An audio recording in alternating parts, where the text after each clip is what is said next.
We are Islamic Republic. Part 8. Who rebelled against the Mughal rulers? Let's talk about the local leaders challenged Mughal power. As the empire grew, it became harder to keep a closer eye on every town and village. People with local roots and knowledge and the respect of their neighbors sometimes became powerful. Some of them were zamindar, the landlords, who had accumulated wealth and built up their own private armies. After the death of Aurangzeb, they were increasingly unwilling to accept the rule of a new emperor to make any payments to the government in Delhi. Princes rebelled. Mughal rule had relied on local princes loyally, obeying the emperor. In return for this loyalty, they kept both their status and administrative control of their lands. As Mughals' control weakened, they seized the chance to rebel and simply rule as they pleased. Often, these princes controlled areas that were quite difficult to reach, and it was impossible for the emperor to defeat such defiance. Independence meant that they no longer had to pay any tribute to the central government. Mughal provincial governors declared independence.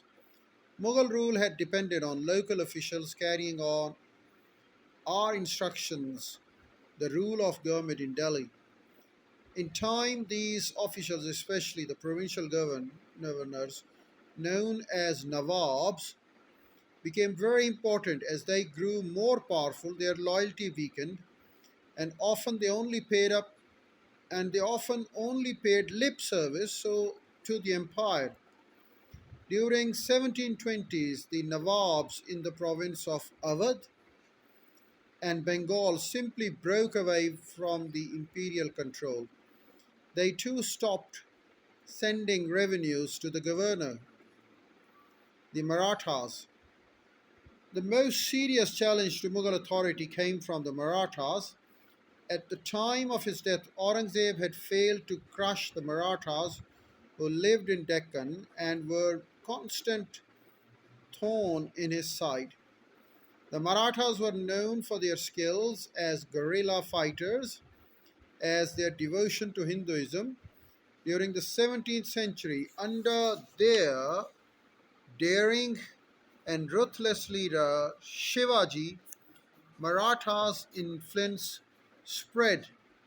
In the 18th century, they were ideally placed to fill the vacuum left by the Mughal decline.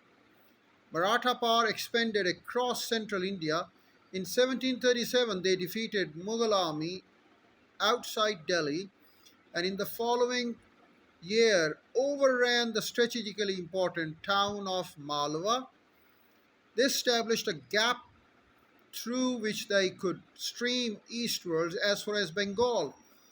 By the middle of the century, they were the most powerful people in India. In 1760, they even occupied Delhi. Nothing, it seemed, could stop their advance. How were the Marathas defeated? But as their conquest spread, problems arose.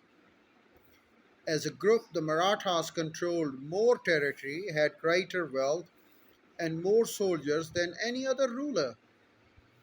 But as with the Mughal who they had replaced, they found it hard to keep control over their expanding territory. Gradually, Maratha families began to show loyalty to local rulers rather than to the main Peshwa in the Maratha capital of Pune. Then, at the height of their importance, came a decisive defeat at the Battle of Panipat in January 1761 at the hands of an invading army from Afghanistan. A large number of soldiers from these times fought and inflicted terrible casualties on each other. The Afghan army made up of 41,800 cavalry, supported by 38,000 infantry and probably some other fighters, not only defeated the Marathas but eliminated them.